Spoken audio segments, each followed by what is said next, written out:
Hello friends, स्वागत है आप सभी का हमारे इस यूट्यूब चैनल में। मैं हूं प्रियंका। करंट अफेयर की इस क्लास में आज हम कवर करने जा रहे हैं 21 फरवरी के सुजोसी बुलेटिन। साथ ही न्यूज़ रिगार्डिंग कुछ अदर इंपॉर्टेंट फैक्ट होंगे तो उनको भी हम इस वीडियो लेक्चर के माध्यम से कवर करने का प्रयास करेंगे। आइए लेक्चर की स्टार्टिंग करते हैं। फर्स्ट जो यहाँ पर न्यूज़ बताई गई है वो है मंदिरों के सौंदर्यीकरण से रिगार्डिंग। हाल ही में राजस्थान सरकार द्वारा बजट लेखानुदान 2023-24 पारित किया गया था, जिसके अंतर्गत मंदिर है उनके सौंदर्यीकरण के लिए 300 करोड़ रुपये का प्रावधान है वो रखा गया था।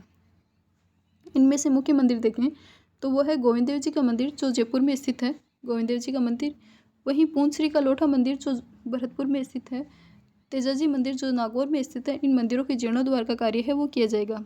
मुख्यमंत्री श्री भजनलाल शर्मा है वो बाड़मेर दौरे पे गए हुए थे, जहाँ पर उन्होंने चालकनेजी माता मंदिर है इनकी पेनोरमा का अनावरण किया। और बाड़मेर में ही उन्होंने आलमजी महाराज है इनकी मंदिर की प्राण प्रतिष्ठा समारोह है उसमें भी भाग लिया था। आलमजी महाराज जिनका मुख्य मंदिर बाड़मेर के आलमपुरा वाली लोकेशन है वहाँ पर स्थित है।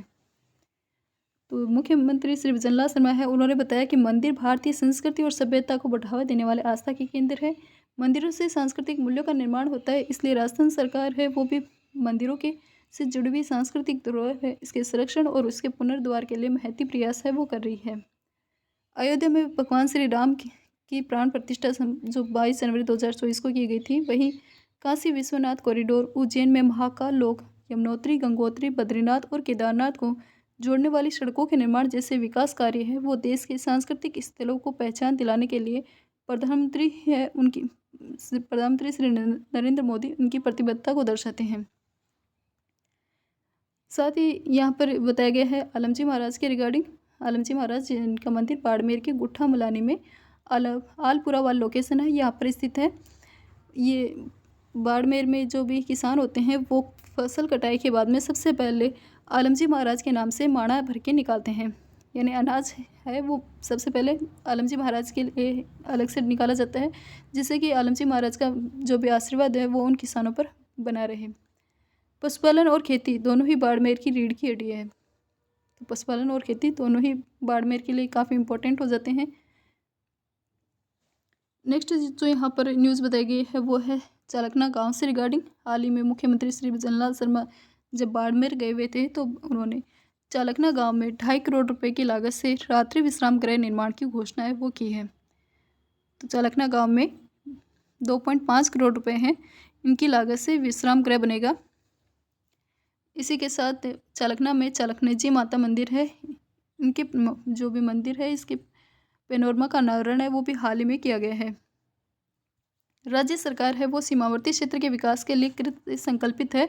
इसी के लिए वो तन्नोट माता मंदिर जो जैसलमेर में स्थित है, भादरिया माता मंदिर जो जैसलमेर में स्थित है, वहीं चालकनेजी माता मंदिर है, इनको शामिल करते हुए एक धार्मिक पर्यटन सर्किट है वो बनाने का कार्य है वो कर रही है। तो राजस्थान सरकार है वो इन क्षेत्रों के सीमावर्ती क्षेत्रों के डेवलपमेंट के लिए एक धार्मिक पर्यटन सर्किट बनाएगी, जिसमें तनोट माता मंदिर, भादरिया माता मंदिर और चालकनेजी माता मंदिर है ये इंक्लूड होंगे। तो ये न्यूज़ थी। नेक्स्ट जो यहाँ पर इम्पोर्टेंट न्यूज़ बताई गई है वो है मुख्यमंत्री दिव्यांग स्कूटी वितरण योजना के रिगार्डिंग। हाल ही में जो हमारी उप मुख्यमंत्री श्रीमती दिया कुमारी है उन्होंने 21 फरवरी को आयोजित इस मुख्यमंत्री दिव्यांग स्कूटी योजना है इसमें भाग लिया था। यह योजना है वो राजस्थान सरकार द्वारा ही स्टार्ट की गई है, जिसमें से जो भी डिसेबल पर्सन होते हैं 50% या इससे अबव उनके आवागमन को सुगम करने के लिए और जो भी दिव्यांग हैं उनको शिक्षा और स्वरोजगार के स्थल पर बेटर आवागमन की सुविधा हो सके, इस हेतु निःशुल्क मुख्यमंत्री निःशुल्क दिव्यांग स्कूटी योजना है वो स्टार्ट की गई है। इससे संबंधित जो विभाग है वह है सामाजिक न्याय और अधिकारिता विभाग है वो इससे संबंधित जो डिपार्टमेंट। तो ये सामाजिक न्याय और अधिकारिता विभाग की योजना है मुख्यमंत्री दिव्यांग स्कूटी वितरण योजना।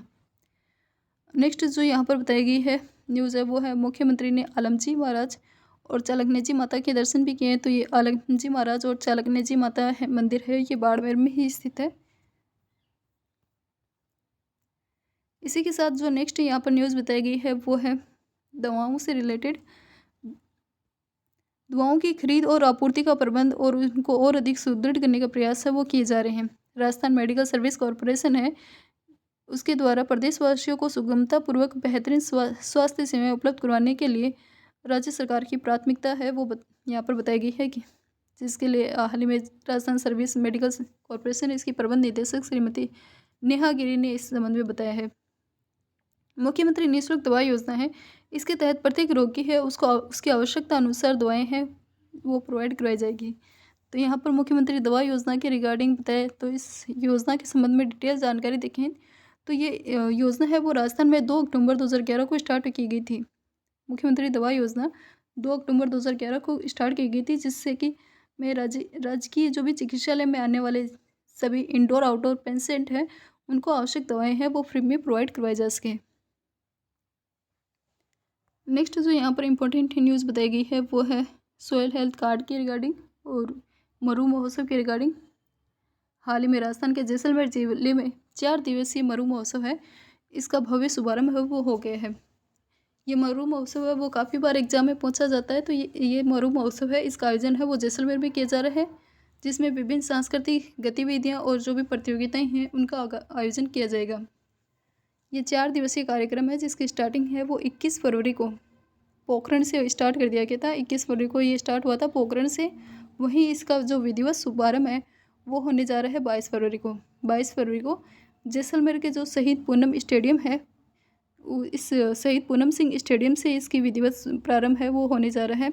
ये इस 4 दिवसीय कार्यक्रम के अंतर्गत जो 21 फरवरी से लेकर 24 फरवरी तक होगा, इसमें विभिन्न प्रतियोगिताओं का आयोजन किया जाएगा, जिसमें miss mobile, mister desert etcetera प्रतियोगिताएं हैं उनका आयोजन किया जाएगा। जब ये प्रोग्राम ख़त्म हो जाएगा तो उन पे जो भी विनर होगा तो उनके संबंध में भी आएगा, तो ये न्यूज़ वापस हमारे लिए रिपीट हो जाएगी। नेक्स्ट जो यहाँ पर इम्पोर्टेंट न्यूज़ आती है वो है सोयल हेल्थ कार्ड पोर्टल के रिगार्डिंग। केंद्र सरकार द्वारा 2015 में मृदा स्वास्थ्य कार्ड योजना है इसको स्टार्ट किया गया था, और इस योजना की स्टार्टिंग है वो प्रधानमंत्री श्री नरेंद्र मोदी है उनके द्वारा राजस्थान के श्री गंगानगर जिले में सूरतगढ़ से इसको स्टार्ट किया गया था। वर्ष 2015 में सोयल हेल्थ कार्ड योजना स्टार्ट की गई थी, और ये राजस्थान के गंगानगर के सूरतगढ़ है इस लोकेशन से इसको स्टार्ट किया गया था। इस योजना का जो मुख्य उद्देश्य रखा गया था वो था प्रति इकाई उत्पादन लागत कम करके अधिक उत्पादन प्राप्ति के लिए उर्वरक है उनकी सिफारिशों को अपनाने के लिए किसानों को प्रोत्साहित करना। जो मुख्य उद्देश्य रखा गया था लागत को कम करना और प्रोडक्शन को अधिक करना। इसी के रिगार्डिंग उर्वरक है उनकी सिफारिशों को अपनाने के लिए किसानों को प्रमोट है वो करने से रिगार्डिंग थी। किसान वर्तमान में स्वयं भी भारत सरकार के सोयल हेल्थ कार्ड पोर्टल के माध्यम से कार्ड है वो प्राप्त कर सकते हैं। इस स्कीम के बेनिफिट देखें तो ये स्कीम है वो कृषकों को उनके खेत की मिट्टी के उर्वरता के स्तर की सटीक जानकारी प्रदान करती है। साथ ही फसलों में संतुलित खाद एवं उर्वरकों के उपयोग को बढ़ावा इससे के माध्यम से मिलता है। फसल के उत्पादन में वृद्धि के साथ ही अच्छी गुणवत्ता युक्त उत्पाद है उसमें वृद्धि हो और प्रति इकाई लागत में कमी और किसान है उसकी आय में वृद्धि हो सके, इसलिए केंद्र सरकार द्वारा इस योजना को स्टार्ट किया गया था, सोयल हेल्थ कार्ड योजना। नेक्स्ट यहाँ पर इम्पोर्टेंट न्यूज़ बताई गई है वो राजस्थान सरकार के अपराधों की रोकथाम के लिए किए गए प्रयास बताए गए हैं। राजस्थान सरकार है वो अपराधों के नियंत्रण के लिए अपराधों पर प्रभावी कंट्रोल करने के लिए विभिन्न प्रयास कर रही है, जिसमें से मेजर हम प्रयास देखें तो वो है SIT का गठन। पेपर लीक जैसी समस्या को कंट्रोल करने के लिए SIT का गठन है ये किया गया है। प्रत्येक जिले में CCTV कैमरे स्थापित किए गए हैं। लाटरी सुरक्षा योजना है, इसके तहत अपराध की प्रभावी रोकथाम के लिए प्रत्येक जिले में CCTV कैमरे है वो स्थापित किए जा रहे हैं। पुलिस के आधुनिकीकरण के लिए 200 करोड़ रुपए हैं इनका प्रावधान रखा है। पुलिस मॉडर्नाइजेशन और इंफ्रास्ट्रक्चर फंड है इसको भी गठित किया गया है। तो पुलिस के आधुनिकीकरण के लिए 200 करोड़ रुपए का प्रावधान है वो रखा गया है। साथ ही एंटी गैंगस्टर टास्क फोर्स है इसका भी गठन किया गया है। संगठित अपराध है इसको रोकने के लिए एंटी गैंगस्टर टास्क फोर्स है इसका गठन किया गया है। एंटी रोमियो स्क्वाड का भी गठन किया गया है। महिला सुरक्षा हेतु राज्य के समस्त जितने भी पुलिस थाने हैं उनमें महिला डेस्क और हर जिले में एंटी रोमियो स्क्वाड है इसका गठन किया गया है।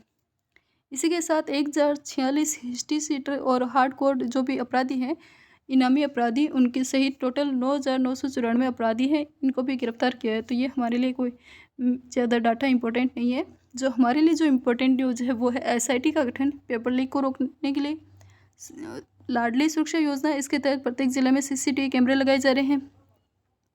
पुलिस के आधुनिकीकरण के लिए 200 करोड़ रुपए का प्रावधान रखा है। वहीं असंगठित अपराध हैं, इनको कंट्रोल करने के लिए एंटी गैंगस्टर टास्क फोर्स है, इसका गठन किया गया है। और महिला सुरक्षा को बढ़ावा देने के लिए महिला सुरक्षा हेतु राज्य की समस्त पुलिस थानों में महिला डेस्क के हर जिले में एंटी रोमी स्क्वाड है, इसका भी गठन किया गया है। तो ये थी आज की जो मेजर न्यूज़ थी।